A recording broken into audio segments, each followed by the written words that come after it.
esta última encuadre teórico del curso, donde abordaremos todo esto del Estado liberal. Como hemos visto, y ha sido el esfuerzo de este servidor a lo largo de estos meses, no solamente en cuanto a geografía, sino sobre todo historia, me he retado a mí mismo en la idea de tratar de hacer un modelaje para ustedes en cuanto cómo podemos enseñar de forma diferente los procesos históricos. Ojo, porque lo acabo de decir, se trata de explicar el proceso y no los acontecimientos. Se trata de entender la historia y no memorizarla. Se trata de generar habilidades, ¿verdad? Espero que, y lo he visto con sus bitácoras, ahí hay desarrollo de habilidades.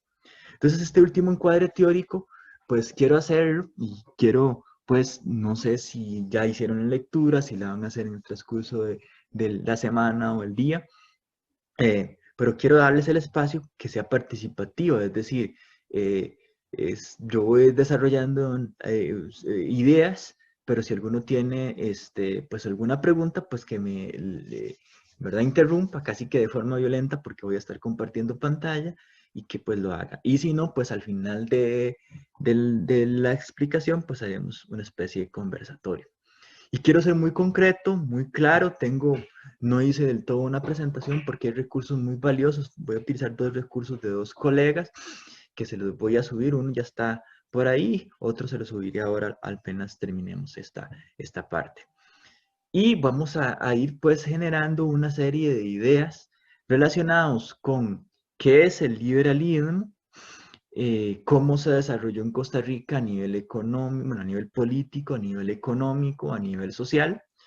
Hablaremos en un segundo momento de la crisis del modelo liberal para finalizar a eso, insisto, de las 8:15, exponiendo un poco la reforma de ese modelo de Estado liberal. Pero chicos y chicas, que no quería empezar este tema del Estado liberal sin antes empezar a hacer un conversatorio con la Costa Rica del presente.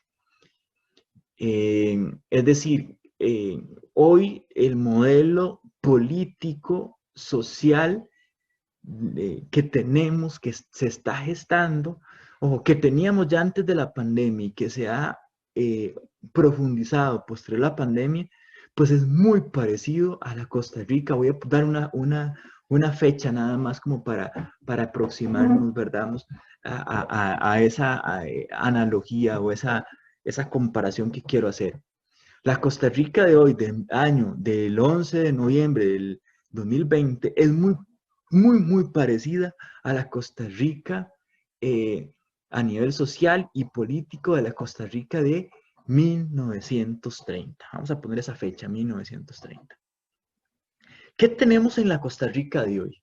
A nivel político, podemos decir con claridad que tanto a nivel de poder ejecutivo, es decir, a nivel de presidente y ministro, pero también, y eso no se ha hablado y no se ha dicho porque siempre ha sido muy fácil culpabilizar a Carlos Alvarado y sus ministros.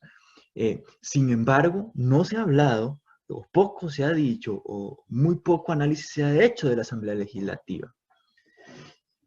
Entonces, hablar de la Costa Rica de hoy es hablar de una Costa Rica impregnada en lo político por ojo el nombre, neoliberalismo, ¿verdad? Y no ha sido de ya, ha sido ya hemos tenido bastantes años de estar en una lógica de gobierno de corte neoliberal. Entonces, ¿qué significa el neoliberalismo y cómo lo relacionamos con el tema de hoy, liberalismo? Vean que es liberalismo y neoliberalismo. Entonces, desde esa perspectiva, desde esa lógica, los invito a que entiendan muy bien en qué consistió el liberalismo para que puedan entender la Costa Rica de hoy, porque es muy parecido. Segundo elemento para comparar. Entonces, en lo político, liberalismo y neoliberalismo. En lo social. Y aquí quiero ser muy claro, chicos, porque, insisto, y hace rato lo dije, la pandemia ha venido a agudizar lo que ya estaba. O sea, muchos, incluso de estas personas, si ustedes escuchan a diputados, sobre todo diputados, hablar, ¿verdad? han venido a decir que es que la pandemia, y se ha venido a escudar el tema de la pandemia, y tal vez se ha venido a incrementar un discurso que de repente, chicos, es eso, discurso, porque ya lo teníamos. A nivel social, chicos, si comparamos la Costa Rica del 11 de noviembre del 2020 con la Costa Rica de 1930, y la situación es muy parecida. ¿Por qué? Porque es una Costa Rica con una enorme desigualdad social. Y definamos y entendamos qué significa desigualdad social. La desigualdad social se explica no solamente porque hay ricos y porque hay pobres, sino porque la estructura económica del Estado implica que estén las bases para que un sector muy pequeño se enriquezca a costilla de la mayoría de la población. Ojo esto. Hablamos de desigualdad social y entendemos la desigualdad social como un elemento estructural de la economía, en donde hay condiciones que hacen que el rico cada vez sea más rico, mientras que la mayoría de los pobres son cada vez más pobres. Vergüenza nos debería dar de que en los últimos 15 años Costa Rica tiene el récord a nivel de Latinoamérica de ser el segundo país donde se ha incrementado, insisto, en los últimos 15 años, la mayor desigualdad. Es decir, no es con la pandemia, viene establecido en las políticas económicas de los últimos 15 años. Y que, si lo comparamos con el tema de hoy del Estado liberal, es prácticamente en ese antecesor que podemos entender básicamente, ¿verdad?, cómo era la Costa Rica. Es decir, la pandemia lo que nos ha venido, eso sí se los voy a decir, la pandemia lo que nos ha venido es a abrirnos los ojos para ver quiénes somos, qué somos y quién es lo que es realmente la sociedad costarricense. El igualitico ya no tenemos, ¿verdad? Entonces, eso es como el segundo elemento, política neoliberal y neoliberal y una enorme desigualdad social. Y por último, pues hay que ver los actores, es decir, quiénes son los que en aquel entonces eran los actores, ¿verdad?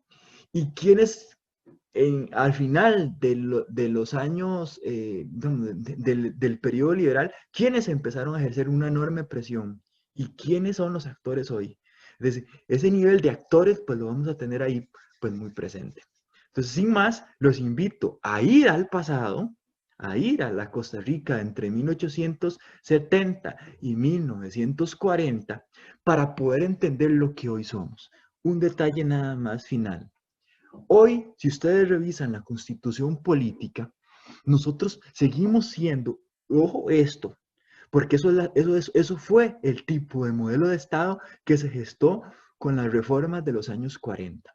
Hoy, chicos, todavía vía constitución política tenemos en la letra, en el papel, un modelo de Estado denominado, apúntenselo por ahí, Estado Social de Derecho.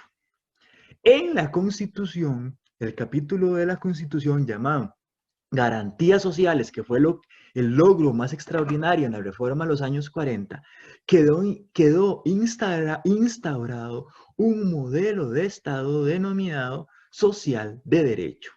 ¿Qué significa el modelo social? ¿Qué significa el Estado social de derecho? Significa que el Estado garantiza y respeta una serie de derechos sociales que en la práctica hoy prácticamente están anulados. Dentro de las garantías sociales principales está el derecho al trabajo digno y de respeto. Dentro de las principales garantías sociales está el derecho a la educación pública costeada por el Estado. Dentro de las garantías sociales está el derecho a todo el tema del componente de los derechos laborales, salario mínimo, bueno, el derecho a la huelga, el derecho a la sindicalización, todo eso que prácticamente se hace el Senado en estos últimos 2 años, ¿verdad? Entonces, lo que quiero decirles es que quiero que vean en aquello que van a hacer que van a proponer pasado presente, para que ustedes vean cómo nosotros lo que tenemos es, entre comillas, una estructura de nombre de Estado Social de Derecho, pero que en la práctica lo que tenemos es un Estado, un modelo de Estado al estilo del liberal que, que vamos a analizar en este momento. Entonces los invito a que analicen conmigo, pues, precisamente esto del liberalismo. Bueno, chicos, el periodo en que nos vamos a ubicar es entre 1870 y 1940. ¿Cuándo empieza el liberalismo en Costa Rica? Bueno, el liberalismo en Costa Rica empieza con el presidente militar Tomás Guardia. Él, acuérdese que lo último que hablamos del periodo que precede al el Estado liberal, hablamos que era un periodo de enorme inestabilidad política, donde los militares ponían y quitaban presidentes, ¿verdad? Fue un periodo, fue el periodo posterior a la campaña nacional, donde los militares, ¿verdad?, se vuelven a aliar a la oligarquía, una oligarquía muy diferente, muy desigual, donde cada uno, ¿verdad?, de los oligarcas con mayor poder político y evidentemente económico, ¿verdad?, si no le gustaba algo al presidente, se unía a la clase militar y esta daban golpes de Estado. El último, pues, golpe de Estado que se gesta en esa lógica fue precisamente el golpe de Estado de Jesús Jiménez, donde fue liderado por Tomás Guardia. Y él se queda en la presidencia. Una de las gestiones de uno de los procesos de moda de ese periodo anterior al Estado liberal era que no solamente había muchos presidentes, sino que además había muchos golpes de Estado y cada presidente hacía su constitución política. La constitución de 1871, la de Tomás Guardia, es la que establece las bases del Estado liberal en Costa Rica. ¿Por qué? Porque se incorpora por primera vez en una constitución política una serie de libertades individuales propias de la ideología liberal. Entonces, ¿dónde arranca el Estado liberal en Costa Rica o el periodo liberal? Con Tomás Guardia a partir de su constitución política, ¿verdad?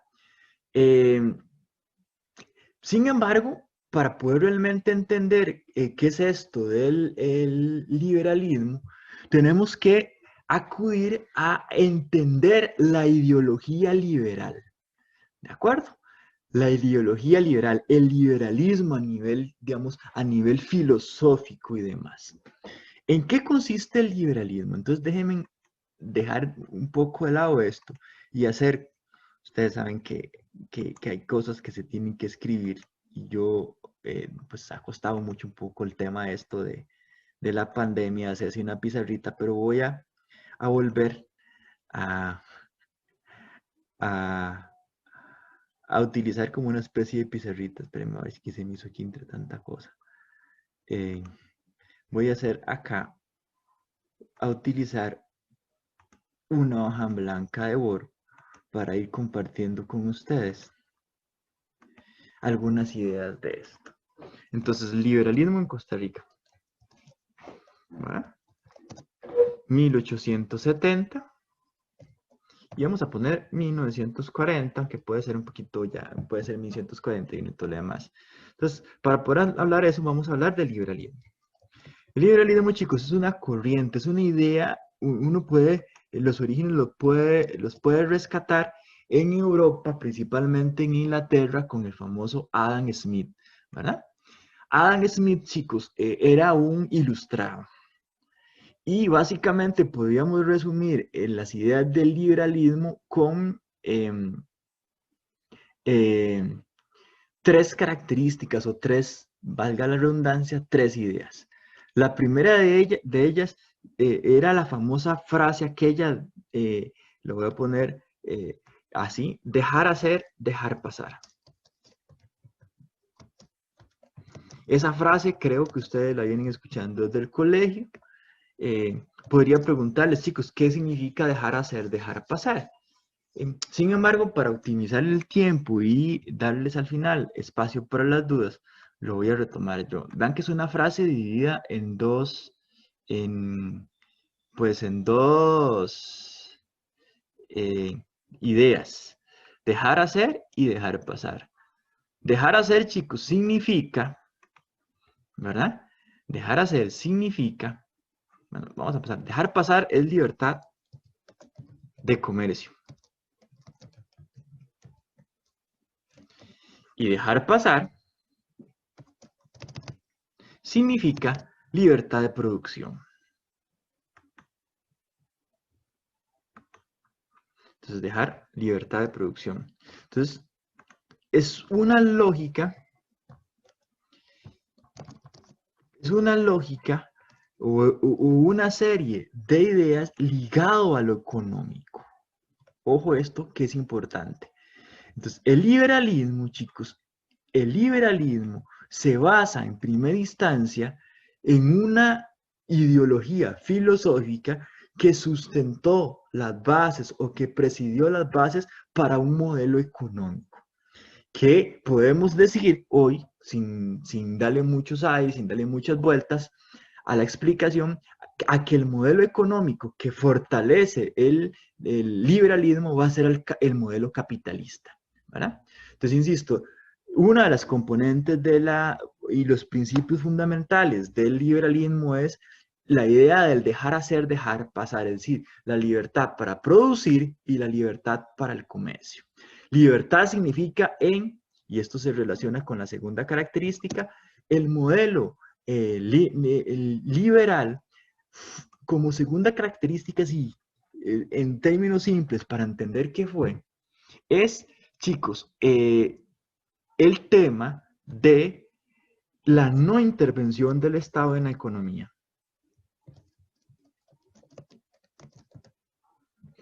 La no intervención del Estado en la economía.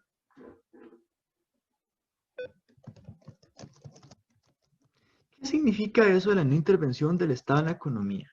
Bueno, ¿cómo? La pregunta, para que entenderlo, la pregunta es, ¿cómo interviene el Estado en la economía? ¿Qué es lo que hace el Estado para intervenir en la economía?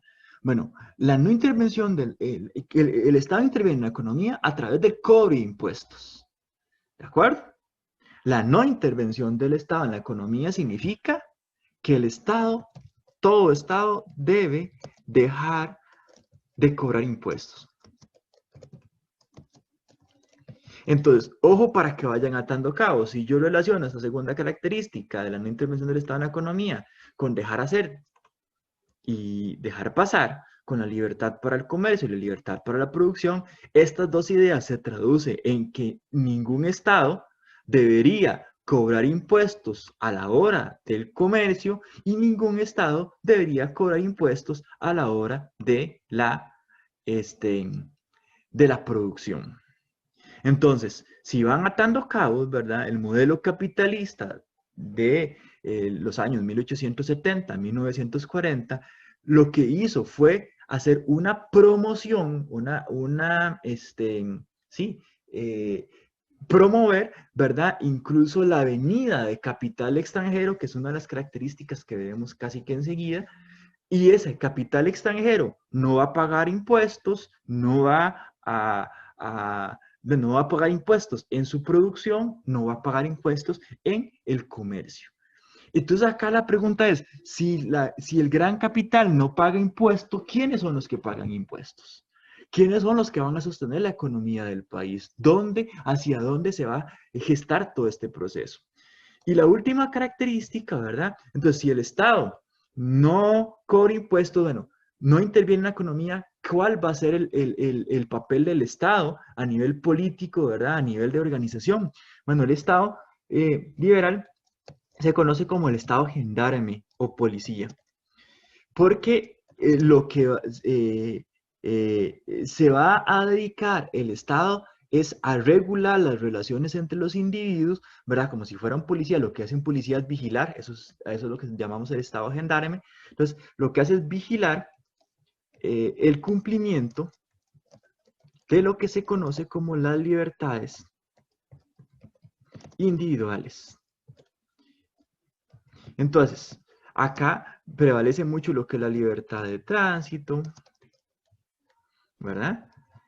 La libertad de opinión, etcétera, etcétera, etcétera, etcétera. Entonces, a eso es lo que se reduce el Estado, ¿verdad? A ser un simple policía en las relaciones entre los individuos, precisamente para desarrollar esa situación. Eso es como el liberalismo a nivel macro, chicos, a nivel filosófico, a nivel, digamos, de ideas. Es un modelo, ¿verdad?, que busca o prevalece, ¿verdad?, un modelo de Estado, ¿verdad?, que lo que hace es dar la mayor libertad al comercio como tal. En Costa Rica uno podría ver algunos elementos interesantes de este modelo de Estado. Por ejemplo, eh, en política, para dividirlo, ir haciendo ese esquemita y ir avanzando, se acuñó no solamente en Costa Rica la idea muy generalizada en América Latina de el orden y el progreso. Ojo con esto porque esas frasecitas van a ser vitales para que puedan entender. Entonces, en política, el periodo del Estado liberal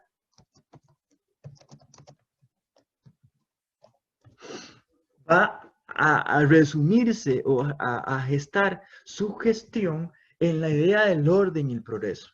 Ojo, el orden lo vamos a entender o se desarrolló a nivel de los marcos legales. ¿Ya? Y principalmente porque durante el modelo del Estado liberal se van a dar dos, bueno, podemos decir tres grandes reformas.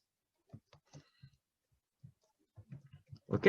Entonces, ahí es donde ustedes van a entender esas tres grandes reformas. La primera gran reforma que se gesta, evidentemente, para generar orden y para que la sociedad costarricense pues se encamine, ¿verdad? En una línea más moderna, va a ser la reforma educativa.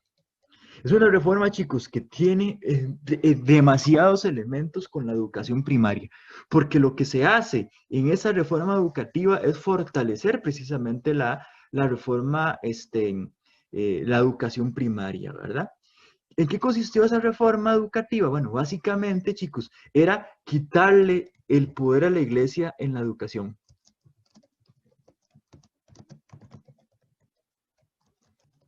¿Por qué? Porque los liberales, uno de los elementos que creían era en una separación del Estado y la Iglesia. Entonces, si ustedes se acuerdan de dónde viene desde a dónde viene el poder de la Iglesia en cuanto a la educación, viene desde el periodo colonial, es decir, en América Latina y por tanto en Costa Rica, en el periodo colonial, quienes tenían escuelas, quienes tenían, ¿verdad? Ese poder de educar era la iglesia. Si ustedes se fijan, el primer colegio de Costa Rica es el San Luis González, era de los jesuitas.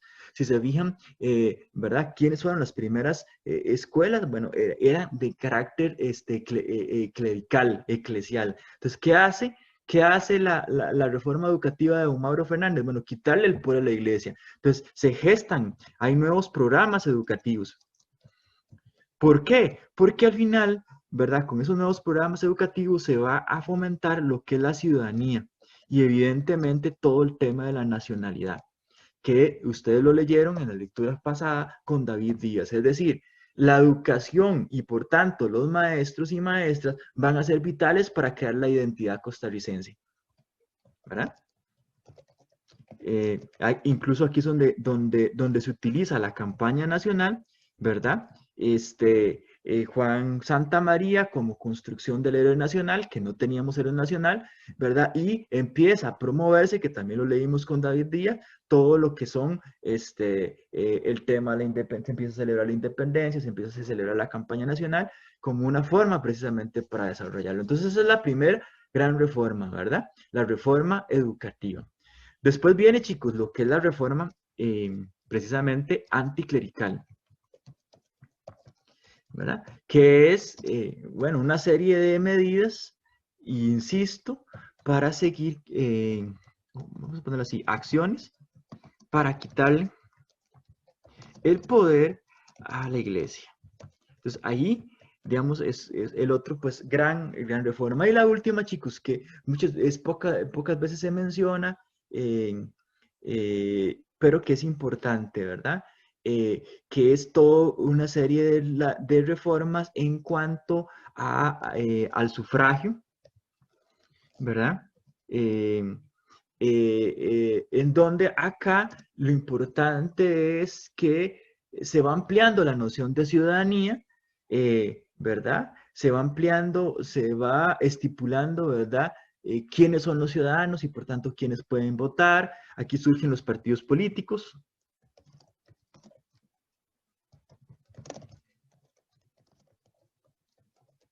Y en términos simples, chicos, todo ese periodo, digamos, del Estado liberal se fortalece la democracia. Acuérdese que por ahí va a haber uno de los acontecimientos más significativos de la historia de Costa Rica, que es precisamente la defensa del sufragio. No se les vaya a olvidar que venimos precedidos de un periodo de mucha estabilidad, inestabilidad política. Entonces, el tema de acá, se fortalece la democracia, es que, digamos, se respetan los cuatro o el periodo de gobierno. Prácticamente, a no ser de uno que vamos a hablar ahorita, no hay golpes de Estado.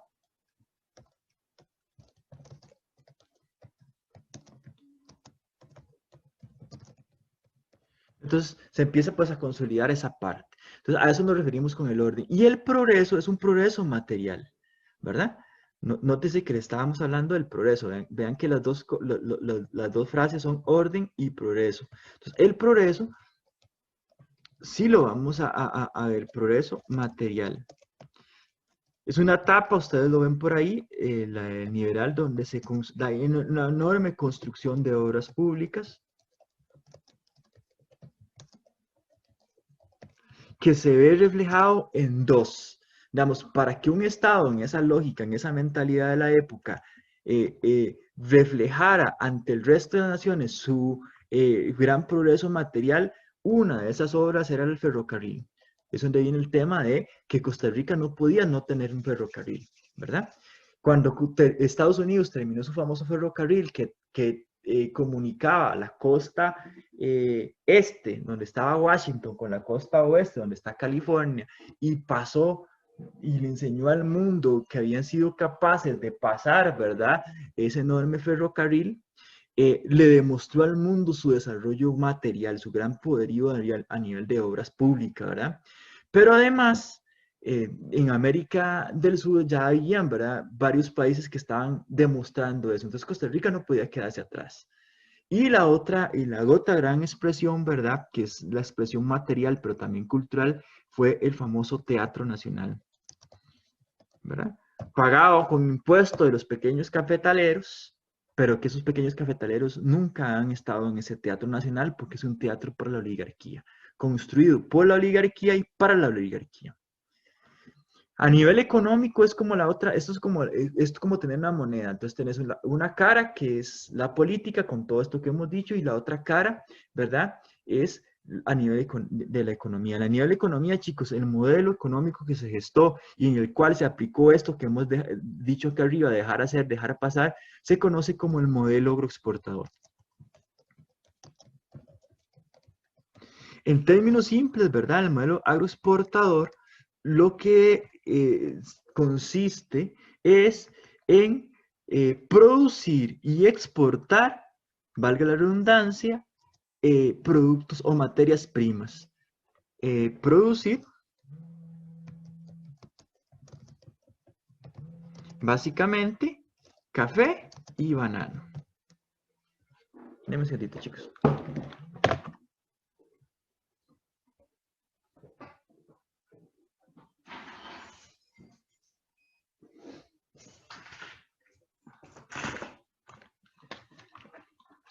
Aquí, evidentemente, chicos, sí quiero decirles dos elementos o un detalle en relación con el modelo agroexportador. ¿Cuál fue el problema del modelo agroexportador? El problema del modelo agroexportador, chicos, es que era un modelo de dependencia económica. ¿A qué nos referimos con eso de que era un modelo de dependencia económica? Bueno, era un modelo de dependencia económica porque nosotros dependíamos del mercado internacional. Es decir, todo a nivel económico funcionaba bien en Costa Rica si nosotros podíamos vender sobre todo café. El banano se va a hacer en una lógica de enclave bananero, ahorita lo vamos a ver, el café sobre todo. Es decir, no se podía cobrar impuestos de todos los productores de café porque era un estado que no intervenía en la economía. Pero dentro de la lógica del liberalismo, la ley del mercado era la que regulaba las relaciones, ¿verdad? Entonces, ¿cuál es la ley del mercado? La ley de la oferta y la demanda. Entonces, por ejemplo, cuando ustedes ya aplican esto de la ley de la oferta y la demanda al tema de la dependencia económica del mercado internacional, Costa Rica ofertaba el precio del café, ¿verdad? Pero si pasaba algo, por ejemplo, una guerra mundial, una crisis económica a nivel internacional, la ley del mercado podía hacer de que Costa Rica perdiera y perdiera mucho. Entonces, eso ha sido la desgracia de nuestra economía, tanto Costa Rica como la economía latinoamericana. Somos una economía de dependencia, de que otros nos compren nuestras materias primas para poder nosotros tener fuentes de riqueza, ¿verdad? El modelo neoliberal no solamente provocó una economía de dependencia, sino como se los decía hace un rato, y lo vamos a anotar porque no lo hemos anotado acá, también promovió la llegada de capital extranjero,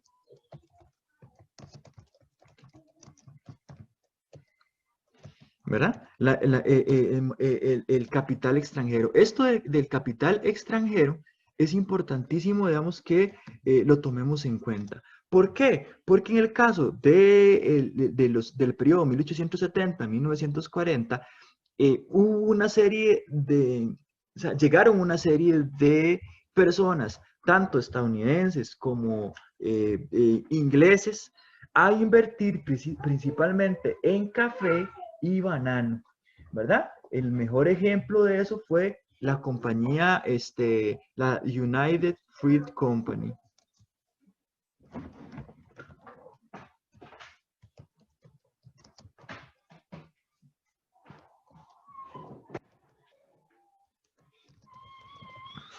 ¿Verdad?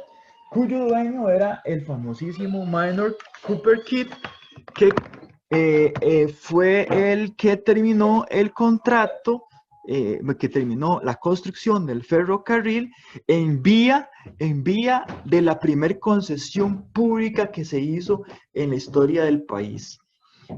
Siendo el ministro de Hacienda, por decirlo en términos modernos, Bernardo Soto, ¿verdad?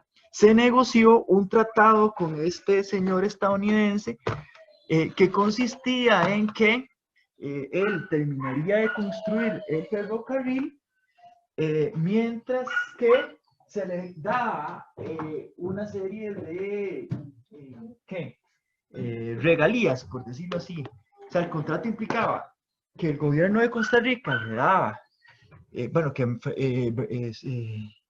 Minor Kidd terminaba la construcción del ferrocarril y a cambio el Estado costarricense le daba unas acres, un poquito de acres de tierra en el Caribe, la potestad de que él se adueñara de el puerto, digamos, del muelle, o sea, él era el que iba a tener el muelle para la exportación y el no pago, aplicación de esto, de impuestos.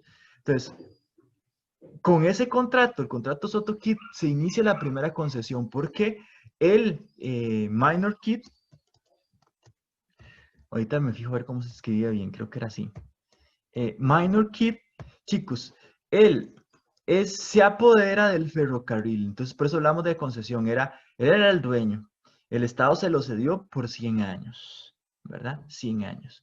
Entonces, esto es básicamente el modelo que se gesta en esta situación. ¿verdad? Entonces, tenemos lo político, tenemos lo económico y yo voy a terminar con lo social. Y con esto, pues, voy finalizando la clase de hoy. A nivel de sociedad, chicos, hay una enorme división, ¿verdad? Una enorme división, ¿verdad? ¿Por qué? Pónganle en división, pónganle desigualdad, porque el modelo económico y de producción y por tanto el modelo político propició esa desigualdad. ¿En qué sentido y cómo la propicia? Bueno, resulta y sucede que si ustedes se fijan, todo el modelo económico estaba gestado para favorecer a un grupo, ¿verdad? ¿Cómo se llamaba ese grupo? Ese grupo evidentemente es la famosa oligarquía cafetalera. Ojo, la oligarquía cafetalera, chicos, se apodera, ¿verdad? Prácticamente no solamente del poder político, sino del poder económico. Y no solamente eso, sino de la cultura. ¿Por qué? Porque ellos van a decir quiénes son los costarricenses, es donde tienen bien el tema del blanquitico, de la paz, de la democracia, de eso que David Díaz les decía en las lecturas, ¿verdad? El tema de las ideas del ser costarricense, que son construcciones, no son realidades, construcciones que nos la hemos creído en el tiempo, pero que está probablemente pues muy ajena de lo que realmente somos. Eso es lo primero. Ese es el primer grupo. Y ese grupo, chicos, es distinto porque a este grupo tenemos que ponerle un más. A ese grupo hay que ponerle a los que estábamos diciendo acá, a los extranjeros. Por ejemplo, muchas veces y en muchos momentos de ese periodo, el señor Minor Keith y esta empresa, o todas sus empresas y todos los agentes que estaban alrededor de ese capital extranjero, subordinaban incluso a la misma oligarquía cafetalera. Es decir, eh, por encima de la oligarquía cafetalera podía estar el capital extranjero, muy parecido a la situación de hoy, ¿verdad? Muy bien. Por debajo de la oligarquía, chicos, aquí hay un elemento interesante, porque yo podría, y si escuchan y algún historiador ve esta explicación, podrían, pues cuestionar lo que voy a decir, pero en realidad así fue. El segundo gran bloque de la sociedad era el resto de la sociedad, valga la redundancia, era el resto del pueblo. Y yo lo voy a poner con un tinte marxista. Es decir, acá el segundo gran grupo, la segunda gran división era la clase trabajadora. Ojo lo que estoy haciendo, chicos. Porque resulta y sucede que si digamos, si yo construyo la organización social antes de esto, ¿verdad? Yo podría haber puesto acá, ojo, la organización social de la colonia, acuérdese que era por color de piel. Habíamos hablado de los españoles, peninsulares y criollos, los mestizos, ¿verdad? Y habíamos hablado por una división por el color de piel. Acá ya sí estamos haciendo una división que está ligado al tema de lo económico, ¿lo ven? A la riqueza.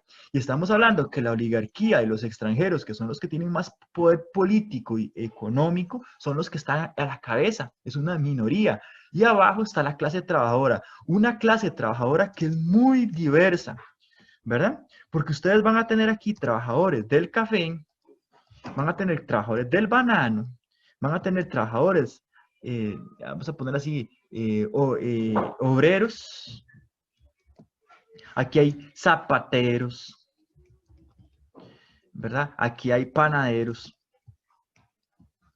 etcétera, etcétera. O sea, es una clase trabajadora muy, muy diferente. No es lo mismo trabajar usted en la compañía bananera, en el enclave. Por cierto, chicos, acá se me olvidó ponerles el tema del enclave.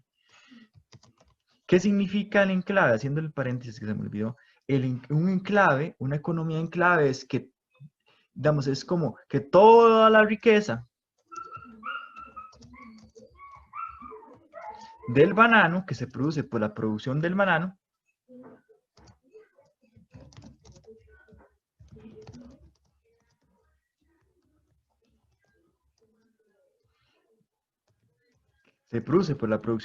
no va nada al Estado, no va nada al país, sino que se va a una empresa privada.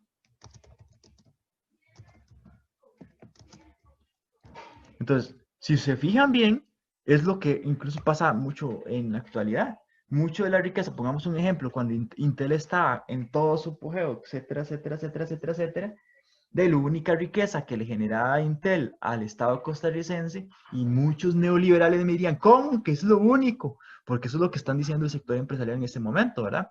Que a ellos se les tienen que dar ciertas facilidades, ciertas, ¿verdad? Otra vez, neoliberalismo, ¿verdad? Porque ellos son el mayor empleador del Estado costarricense. Digamos, ¿qué es lo único que dejaba el enclave? ¿Qué es lo único que dejaba la compañía, la United Fruit Company a nivel, ¿verdad? Del Estado? Era mano de obra, salario. Pero si usted lo analiza acá en esta situación, ¿verdad? Mucho de esta clase trabajadora estaba explotada, ¿verdad? Con grandes jornadas de trabajo, con malos salarios, ¿verdad? Sin derechos, es decir, no tenían derecho a la educación, no tenían derecho a la salud, no tenían derecho a las pensiones, etcétera, etcétera, etcétera, etcétera, etcétera. Entonces, si ustedes se fijan, lo que estamos tratando de decir es que el Estado liberal y por tanto el Estado neoliberal en la actualidad está organizado estructuralmente para favorecer a un grupo a costillas del trabajo de otro grupo, ¿verdad? Entonces, ¿cuándo empieza realmente la crisis del Estado, del Estado liberal? Bueno, la crisis, chicos, empieza primero con la Primera Guerra Mundial.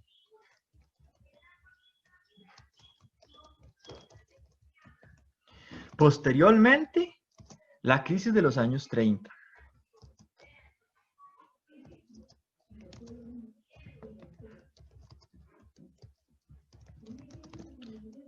Y voy terminando, ¿verdad? Con la Primera Guerra Mundial, chicos, ¿qué fue lo que pasó? Entonces, aquí les vuelvo a hacer la pregunta que ha sido la pregunta de estos meses. Bueno, resulta que decíamos que era una economía de dependencia. ¿Lo ven? Acá está. ¿Cuál era el problema de la economía de dependencia? Que si pasaba algo en el mercado internacional, que si pasaba algo en el contexto internacional, llámese Primera Guerra Mundial, llámese depresión económica, llámese Segunda Guerra Mundial, llámese pandemia, llámese COVID-19, cualquier cosa que pase en el mercado internacional, nosotros vamos a sufrir una crisis. ¿Por qué? Porque en términos simples y en términos económicos, chicos, la forma como se gestó desde los años 70 hasta la actualidad la economía del país es en base a una lógica de impuestos. ¿Dónde están los ingresos del Estado costarricense acá? ¿En dónde está? En los famosos impuestos al consumo. ¿Por qué? Porque mientras que hubiese fuentes de trabajo, ¿verdad? Mientras que la gente tuviera, ya sea trabajo en las haciendas cafetaleras, ya sea en las plantaciones de banano, ya sea como obreros de las recientes textileras, zapateros, panaderos, carpinteros, etcétera, etcétera, etcétera, mientras que hubiera fuentes de trabajo, las personas necesitaban consumir y al consumir el Estado cobraba impuestos y ahí todo perfecto. Pero, por ejemplo, cuando entró la Primera Guerra Mundial, ¿verdad? Sucedió exactamente lo mismo que la pandemia. Lo primero que hicieron la oligarquía cafetalera y los extranjeros fue empezar a despedir gente. Entonces, hay un enorme desempleo y por tanto el Estado deja de percibir ingresos porque la gente no consume. Al no consumir, no paga impuestos. Y no se les vaya a olvidar que dentro de la lógica neoliberal, aquí está, el Estado no interviene, no cobra impuestos a tanto al capital ¿verdad? Tanto a la oligarquía cafetalera, al que produce café, como al que produce banano, no va a pagar impuestos. Entonces el Estado, al igual que hoy, deja de percibir esos ingresos.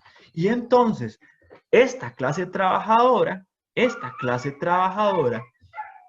se empobrece porque ya no tiene trabajo, se empobrece porque las condiciones de vida se deterioran y la situación se empieza a agudizar. Es decir, eh, ya para los años, tanto en los años 20, pero sobre todo los años 30, con esta depresión económica, la situación social del país se había vuelto insostenible.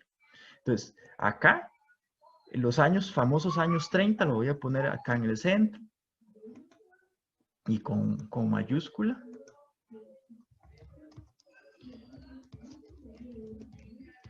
Son de un enorme descontento social.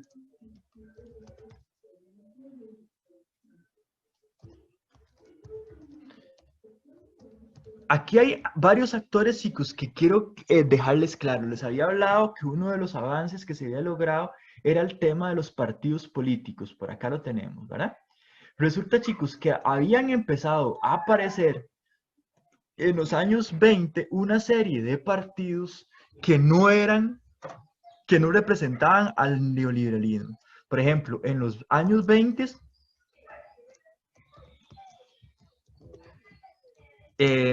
surge el Partido Reformista.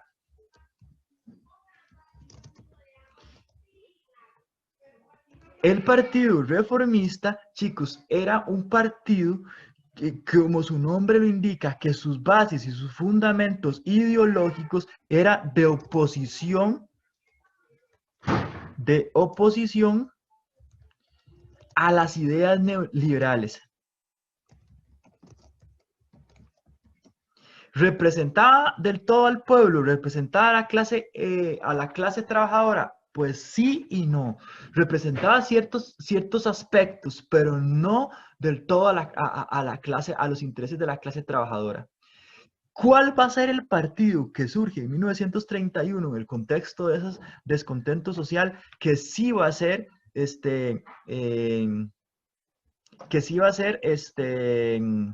representante de la clase trabajadora?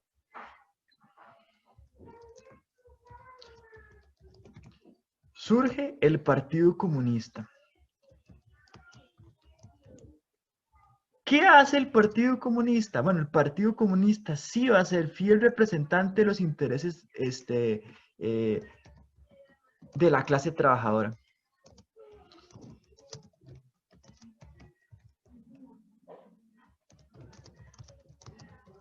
Y voy terminando, ¿verdad? Cuando hablamos de sus derechos, hablamos del derecho a la huelga, el derecho a la sindicalización, el derecho a la jornada mínima, el derecho a jornada de trabajo, el derecho a la jornada mínima, etcétera, etcétera, etcétera, etcétera, etcétera. Entonces, ¿qué es lo que va a suceder en los años 40? En los años 40 va a ser insostenible esta situación. Es decir, ante tanto descontento social, ante tanta lucha, ante tantas huelgas, ante tanta presión y en medio del contexto de la Segunda Guerra Mundial, que ya habíamos pasado, ojo, ya habíamos pasado la Primera Guerra Mundial, habíamos pasado la depresión económica, la situación era insostenible, se decide construir o, pues sí, hacer una reforma estructural en lo que era el Estado liberal para precisamente apalear esta enorme desigualdad social que hay. Las reformas de los años 40 se resumen en esto, ojo. ¿Verdad? Las reformas de los años 40 se resumen en, ojo, creación de la Caja Costarricense de Seguro Social. Bueno, vamos a ponerlo así, Caja Costarricense de Seguro Social. Evidentemente, con mucho orgullo, UCR, ¿verdad? Con mucho, también, el Código de Trabajo. Y la más importante de todas, las garantías sociales.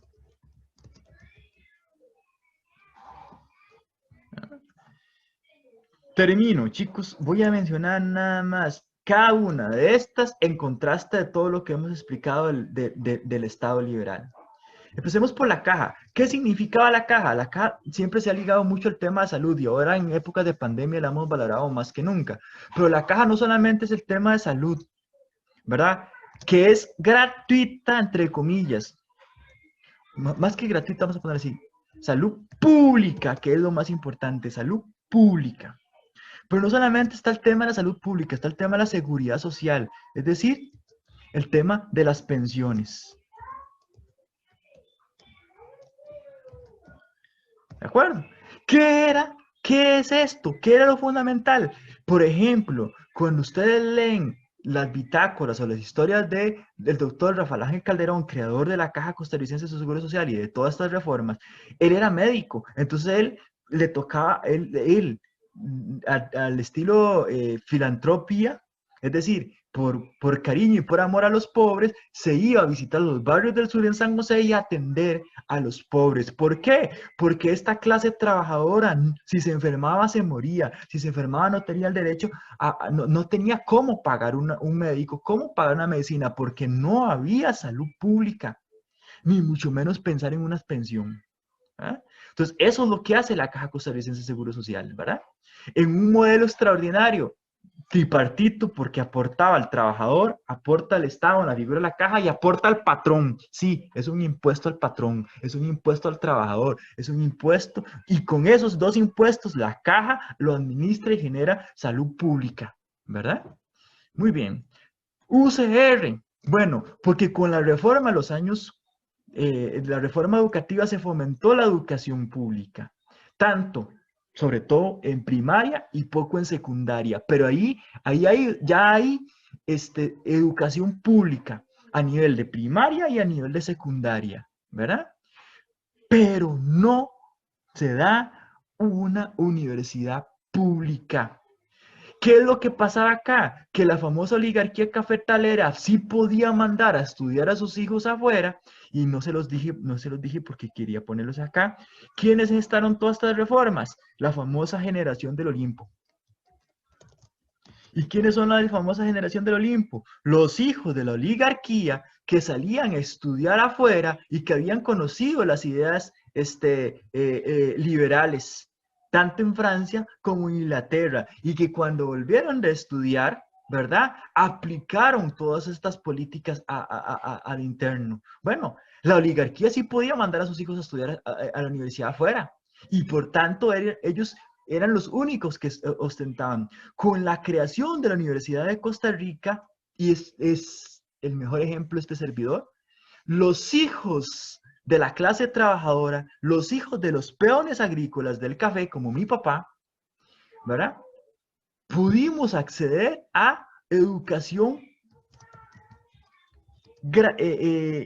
pública, que significa que es costeada por el Estado. ¿Ah?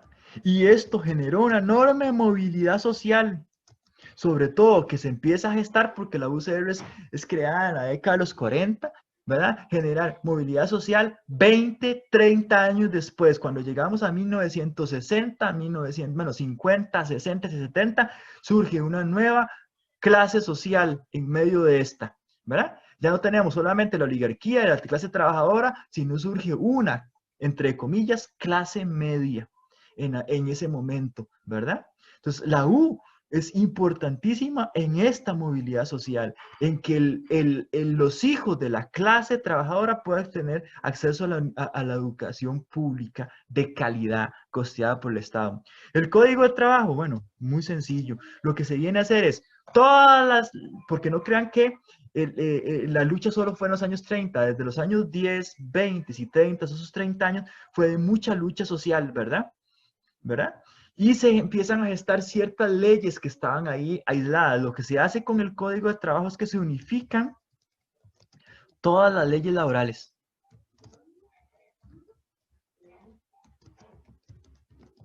Y los derechos. Y termino con lo que les decía al inicio. Todo esto, tanto la caja, la UCR, el Código de Trabajo, todo esto se unificó en un nuevo capítulo de la Constitución, donde en ese capítulo de la Constitución se consolida lo que hoy conocemos como el Estado Social de Derecho, que es precisamente lo que en este momento está a punto de desaparecerse, ¿verdad? Porque las políticas neoliberales han venido al traste precisamente con esta medida. Entonces, importante, como en la historia proceso que hemos venido desarrollando en este curso. ¿Qué es lo que me interesa que entiendan? Bueno, que entiendan la lógica del Estado liberal en la organización política y en su organización económica, en esta idea del modelo agroexportador. Cómo desde el modelo agroexportador ustedes pueden aplicar esto de las políticas liberales. Eso es lo primero. Segundo, cómo el modelo de Estado liberal engendró una enorme desigualdad. Dos grupos, chicos, la oligarquía y los extranjeros que ostentaban el poder económico y el poder político, mientras que la otra clase o el otro grupo es la mayoría de la población, la clase trabajadora, en una situación de explotación.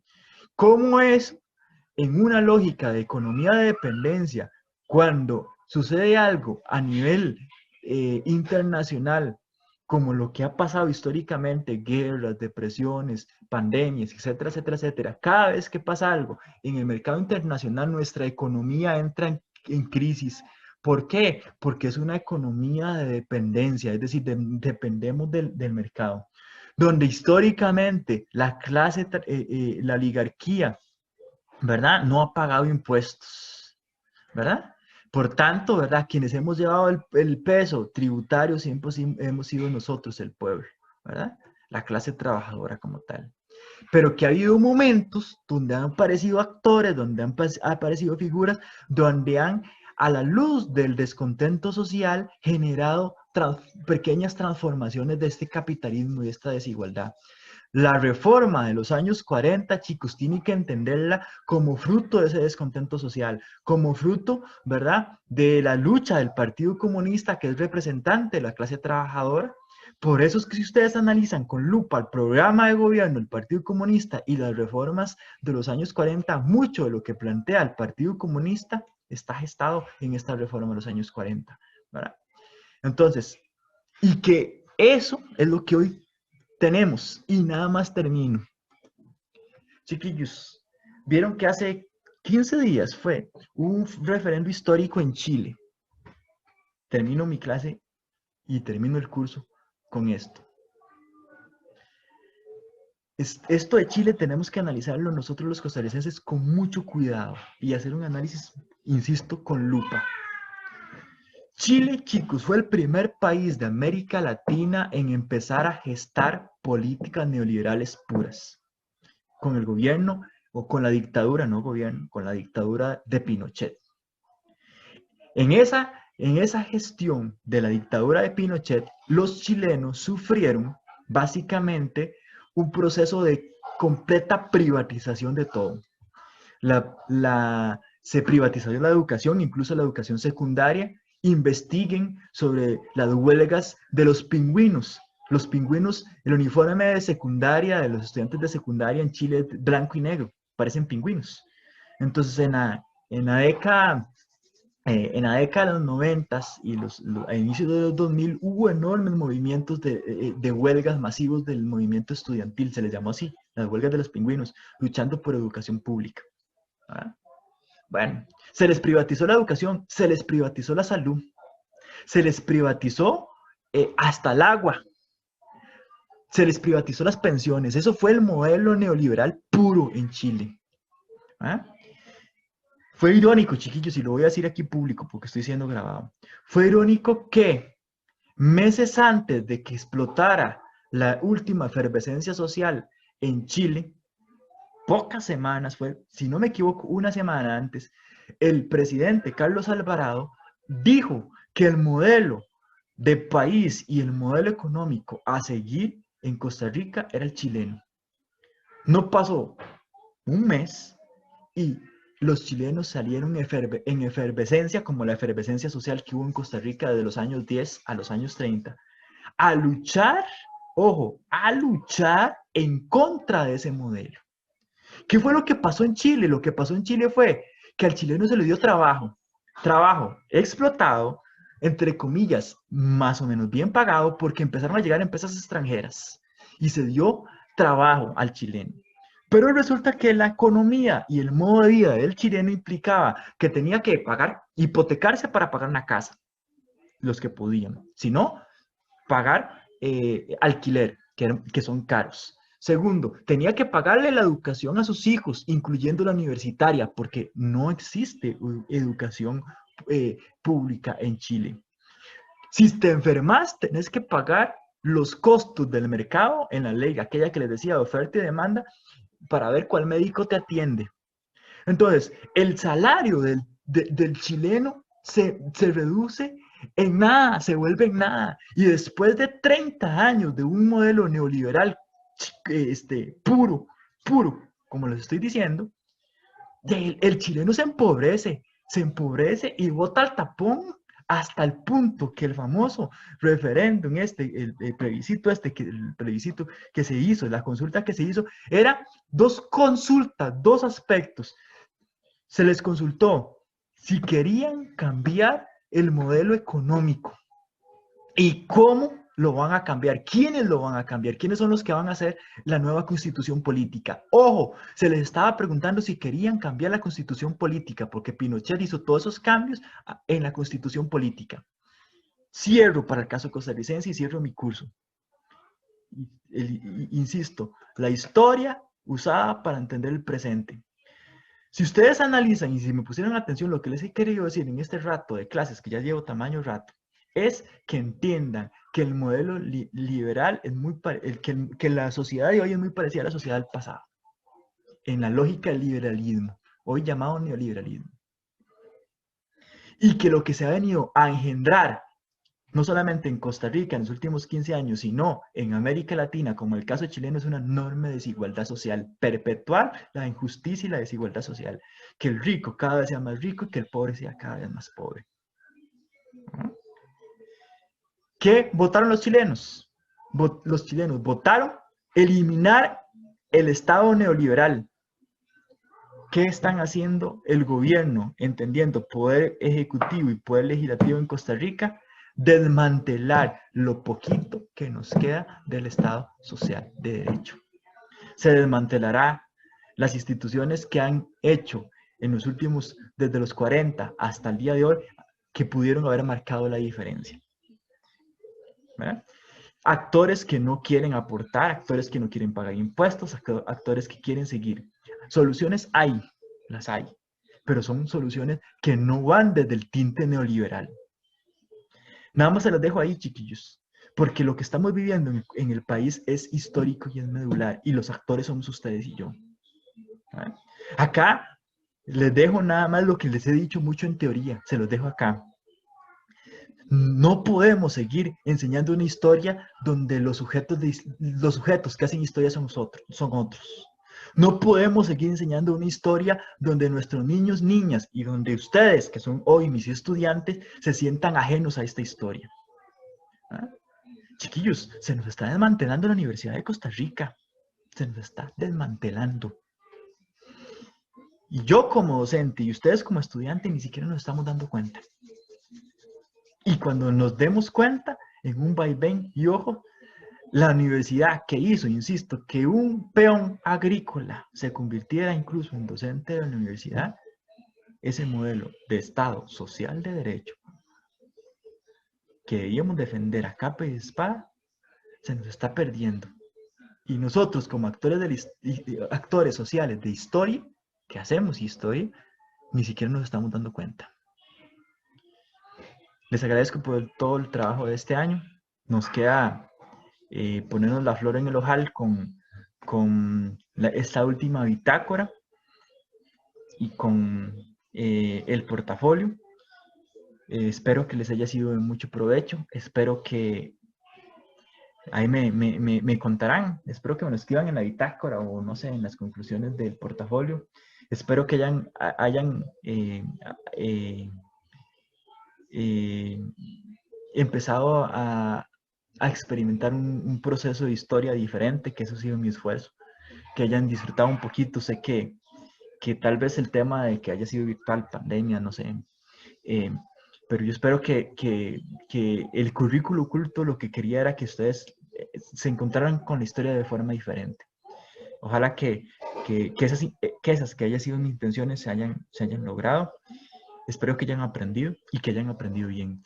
Que la historia es la herramienta para entender el presente. Vean que pasamos desde lo pasado y hoy terminamos. Es lo que quería, que hoy termináramos hablando de la Costa Rica de hoy, de lo más de hoy. Nos ganó el tiempo, nos ganó el cansancio, porque sé que no es fácil escucharme. No sé qué están, si están despiertos, si están con pijamas, si dejaron ahí la computadora, el teléfono, pero igual les va a quedar la grabación y que sepan que este servidor, a pesar de que los ha conocido así con una pantallita al otro lado, pues se encariñó mucho con ustedes porque en verdad son una generación muy buena. Conmigo en estudios sociales ustedes han sido realmente extraordinarios. Eh, me han parado bola en cada una de las locuras que se nos ha ocurrido y realmente chicos, pues les agradezco todo el trabajo. Nos queda estos dos productos finales. Les voy a dar mucha libertad en este cierre para que no se me enfermen, para que no se estresen, porque como se los dije, no fui hipócrita y no fue de brochazo. En medio de todo, chicos, siempre los he tenido presentes, su salud integral, ustedes como personas, y no quiero que el cierre sea así de terror. Lo que quiero es, en menos en estudios sociales, quiero darles ese espacio, esa libertad para que ustedes organicen, para que ustedes decidan. Y me mandan, porfa, piensen cómo podemos hacer ese cierre ese 1 de diciembre. Yo espero verlos, hacer un cierre ese primero y ver qué estrategias se les ocurren a ustedes más allá de las que yo les planteé al inicio de esta clase. Un abrazo, chicos. No sé si hay alguna duda del tema. Eso sí me interesa, alguna duda del tema.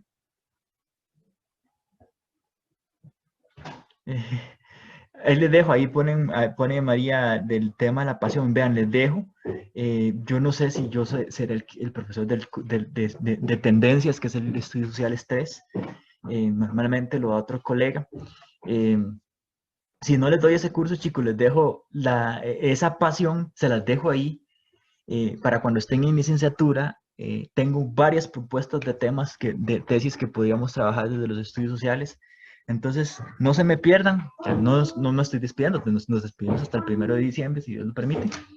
Pero si se contagiaron de esta pasión de los estudios sociales, les dejo abierto para que trabajemos algún proyecto de tesis, de algún proceso de investigación.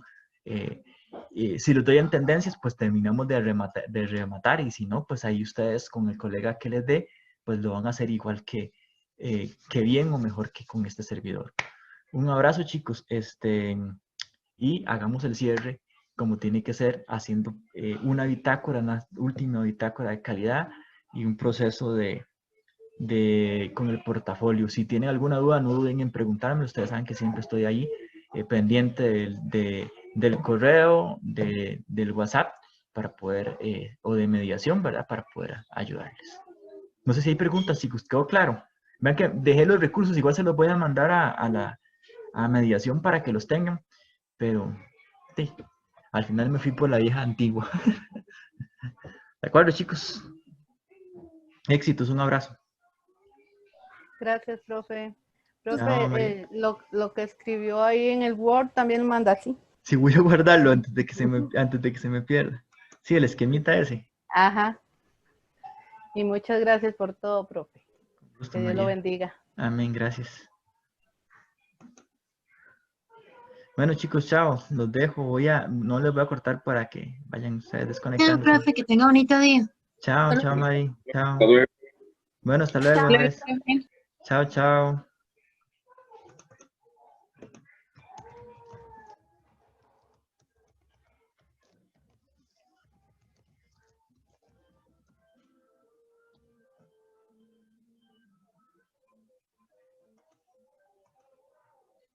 Chao, Luis.